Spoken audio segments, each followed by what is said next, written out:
El tema de esta primera charla o de esta primera exposición mía va a ser la filosofía y los principios, que es un planteamiento general de lo que es la filosofía y qué ha sido el nacimiento de la filosofía.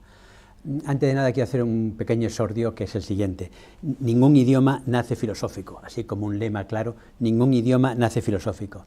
¿Y esto por qué? Porque, como sabéis, Heidegger ha dedicado largo tiempo a la idea de, muchos escritos, ha vuelto muchas veces sobre el tema, si la filosofía se puede hacer en alemán y solo en alemán, o también en griego y en ningún otro idioma, que esa es su tesis. Bueno, aparte de que es muy peregrino esto, hay que decir que en definitiva ningún idioma nace filosófico. Los idiomas han nacido para decir, niño ven, tengo hambre, y ya poco a poco, a partir del lenguaje ordinario, se han ido creando los conceptos filosóficos hasta conseguir toda una estructura, digamos, poderosa de comprensión del mundo. Y entonces es fundamental en filosofía palabras y conceptos que van unidos, puesto que ha habido y además toda su historia y toda su génesis. Bien, dicho esta introducción que tenemos que recordar siempre, nosotros voy a comenzar hablando de los principios. Bien, el tema de los principios a veces se vincula al nacimiento de la filosofía, lo cual es verdad, Tales de Mileto y Largé, aunque es posible que Tales de Mileto no empleara la palabra argé. Eso se debe a Aristóteles, cuando en el libro Alfa de la metafísica hace una historia de la filosofía y comienza diciendo que el primer filósofo fue Tales de Mileto, que hablaba del argé. Pues bien, el tema de los principios es un tema que Aristóteles, que me voy a centrar, hereda de Platón. Platón, el periodo de madurez del 387 al 367, de sus 40 años a sus 60 años, tiene la teoría, vamos a decir así, platónica, canónica o estándar, como queramos, conocida. Teoría de lo suprasensible, teoría del cosmos noetos, del mundo suprasensible, la teoría de la ciencia, todo ello plasmado en la República que todos conocemos. A partir del 367, cuando Platón escribe el Parménides, entra en crisis. Se da cuenta de las dificultades que tienen sus planteamientos, y entonces comienza la teoría de los principios, que no ha quedado escrita, forma parte de las llamadas doctrinas no escritas de Platón. Pues bien, esta teoría de los principios, que el uno, la diada, que no voy a entrar, es lo que hereda Aristóteles. Aristóteles, aunque a veces hay una contraposición entre Aristóteles y Platón, eso es históricamente, se hace esta contraposición, yo creo que eso es falso. ¿Por qué es falso? ¿Cómo vieron a Aristóteles? Como el discípulo genuino de Platón, esa frase de Diógenes Laercio, el discípulo genuino de Platón, el hombre que supo entender el proyecto de Platón, que supo entender, digamos, el reto o las aportaciones de Platón, y también sus defectos, que estaban haciendo las cosas, no habían nacido bien, había que modificarlas, y entonces Aristóteles asume la filosofía como una teoría de lo suprasensible. Esto puede parecer muy raro, evidentemente no lo suprasensible separado, sino que es pensar, qué es conocer, qué son conceptos, qué son juicios, comprensión del mundo. Si nos damos cuenta, con todas las discusiones que se puedan hacer, conocer ni tiene color, ni peso, ni volumen, son cosas muy raras, no son los hechos empíricos a los que nos tiene acostumbrado el mundo inglés. Pues bien, esto es lo que Aristóteles intenta hacer.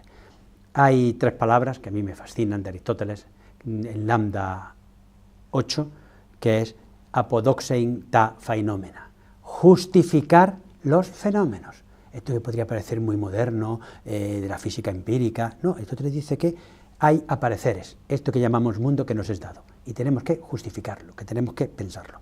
Y esto se hace, por supuesto, también hablaremos de este tema en Aristóteles, la teoría de la episteme, pero digamos que la teoría de los principios que hereda de Platón es cómo nosotros pensamos el mundo, comprendemos el mundo humano, el mundo civil, puesto que la filosofía pretende explicar, entender, saber, dar respuestas. No es simplemente la pregunta eterna, no es simplemente la crítica, sino que, como nació la filosofía, es como una comprensión del mundo humano y del mundo civil que nos permita vivir de modo correcto y de modo humano y además conocer. Dicho esto, esta doble introducción sobre que ningún idioma nace filosófico y el origen de esta problemática, pues entro ya de lleno en Aristóteles. El libro Delta de la metafísica, el libro quinto, se llama libro diccionario, aunque Aristóteles le llama libro de los múltiples sentidos de las palabras.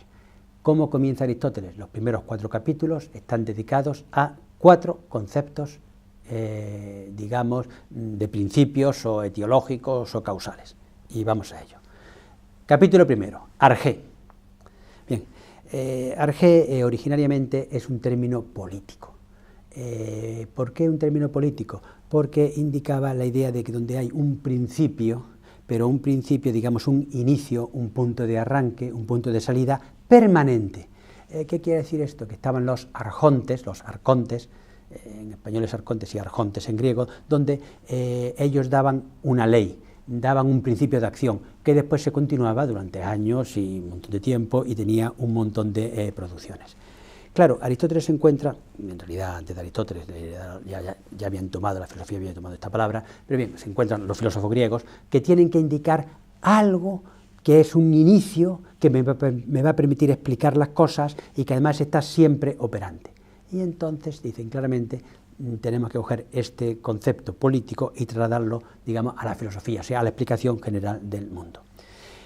Es muy interesante darse cuenta que en latín, el latín y el griego, aunque nos parezcan idiomas muy distintos a los profanos, vamos a decir así, son, digamos así, paralelos y muy parecidos. ¿Qué es la palabra que tenían los latinos?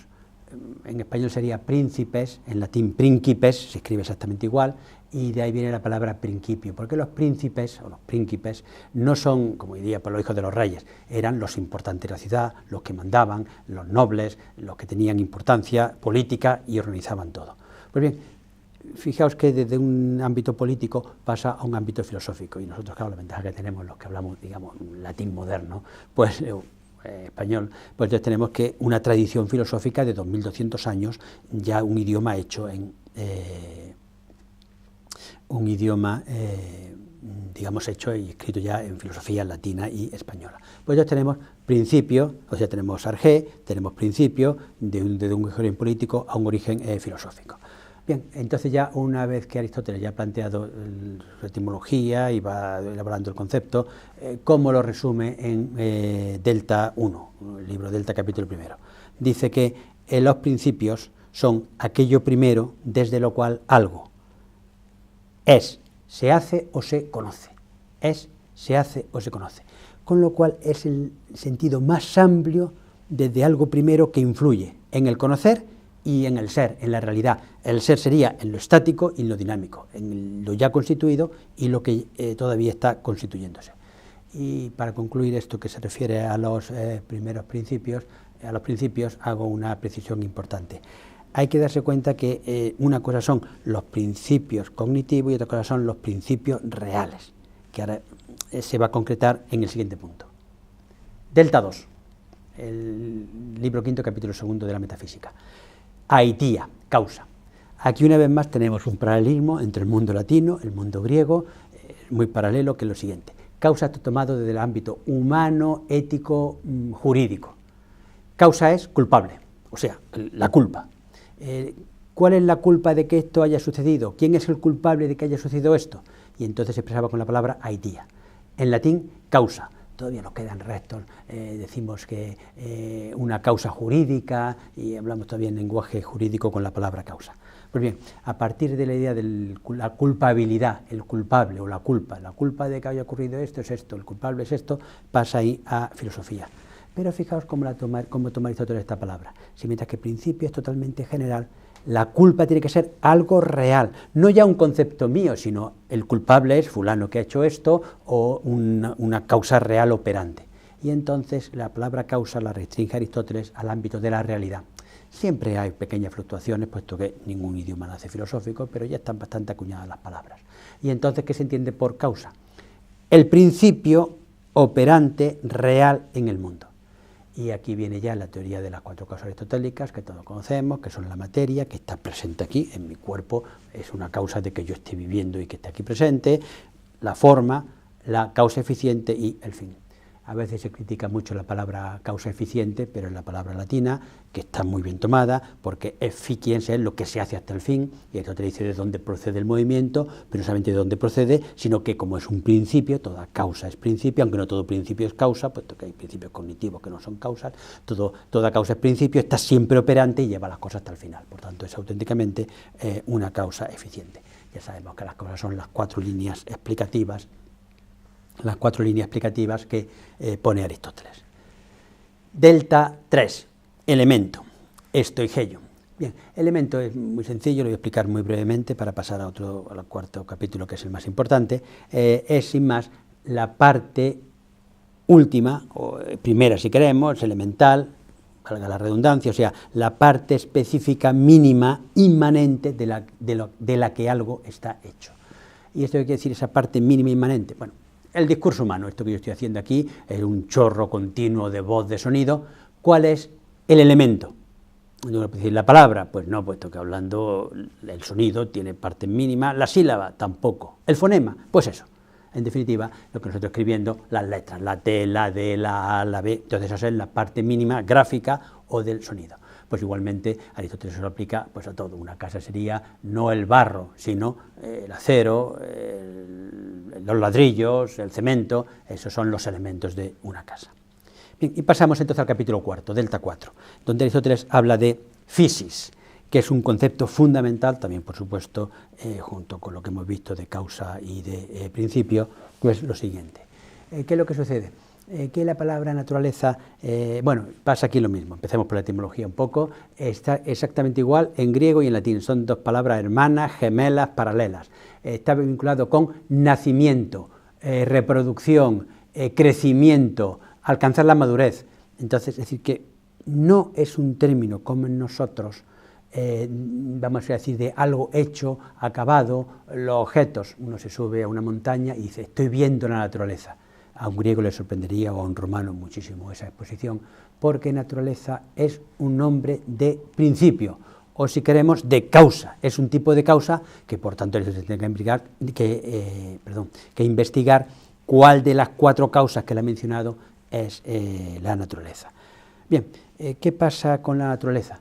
Que lo que nosotros llamamos naturaleza es, según Aristóteles, por naturaleza, o sea, los entes son por naturaleza o naturales. La naturaleza es el principio que hace que las cosas sean naturales. Bien, ¿y esto qué quiere decir? Que naturaleza es una palabra que tiene un sentido de principio, de causa. Pero aquí hay una cosa muy interesante. ¿Qué tipo de causa? Y Aristóteles señala que es tanto causa formal, o sea, inicial, de donde brota el movimiento, que eso es la vida del viviente. Nosotros tenemos una vida humana y como una vida humana actuamos de modo humano. Un perro tiene vida canina y actúa pues como un can, etc.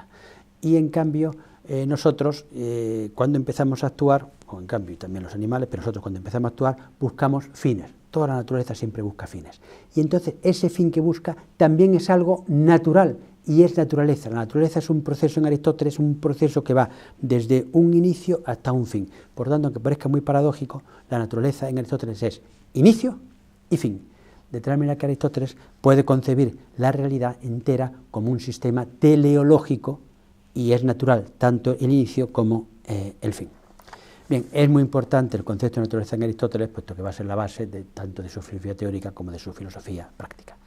Y ya para concluir paso al último concepto, que ya no es un concepto causal, pero es un concepto que nosotros, la filosofía moderna, aunque tiene sus raíces esto en la Edad Media, opone sistemáticamente a naturaleza. Sería lo contrario de naturaleza, que es logos. Por ejemplo, hablamos de lo natural y lo racional, de logos y physis, etc. Bien, esa posición en realidad en parte es correcta, en parte incorrecta y hunde sus raíces en la Edad Media. En la Edad Media había un dicho que decía natura ad unum ratio ad opposita. O sea, la naturaleza es un principio que se desarrolla, obra, por supuesto es una causa linealmente, pues los ojos para ver, el aparato digestivo para comer, o incluso si queremos los leones comen, por supuesto unas veces una cosa u otra, pero siempre es la naturaleza dirigida a algo uno. En cambio la razón nos abre un panorama enorme, infinito. Quiere decir que podemos concebir cualquier cosa, y los contrarios y los contradictorios, y construir nuestra vida como queramos, y las ciudades son totalmente distintas, y los estados, etc. O sea, es todo un abanico enorme de posibilidades que parece que es totalmente contrario a la naturaleza. Pero ¿qué es lo que tenían? Y eso en parte es verdad, por supuesto, pero ¿qué es lo que está subyacente a eso? Que el logos, la razón, es algo natural. No es un logro de la especie humana, digamos así, bueno, ya del individuo constituido. Nacemos con razón, que no tienen las piedras, para decir una exageración, ni tampoco los animales. Nacemos con razón. Y entonces nos encontramos que nuestra naturaleza es fundamentalmente ser racional. Y esto tiene unas consecuencias muy importantes para la comprensión entre las relaciones, que sería ya muy largo de explicar, entre naturaleza y razón. Yo a veces digo que la gente poco inteligente siempre plantea las cosas dicotómicamente. O es blanco o es negro, o es bueno o es malo, o es naturaleza o es razón, o es por naturaleza o es por artificial, natural o artificial, cuando en realidad la respuesta sería y. Son blanco y negro y está el gris, y es bueno y malo, como son todas las cosas mezcladas, todas las cosas tienen su pro y su contra, y esta cosa que es natural o artificial, natural o convencional, es natural y convencional. Y pongo un ejemplo antes de concluir. Si pensamos, no digamos ya, no entrar en polémicas, el matrimonio, o nuestros productos naturales que tenemos, entre comillas, naturales, pensemos en el jamón. Uno va y compra un jamón. ¿Qué es lo que ha comprado? ¿Algo natural o artificial? Pues uno podría decir que es la pata de un cerdo. Hasta su última fibra es una fibra de músculo de cerdo. Pero al mismo tiempo ha comprado algo totalmente artificial o totalmente cultural, como decimos hoy día. ¿Por qué? Porque hasta la mínima fibra de jamón está totalmente culturalizada, racionalizada. Por tanto, a esa dicotomía que se hace, o esa oposición, physis, logos, naturaleza, razón, habría que decir que todos los productos humanos son, al mismo tiempo, naturaleza y razón.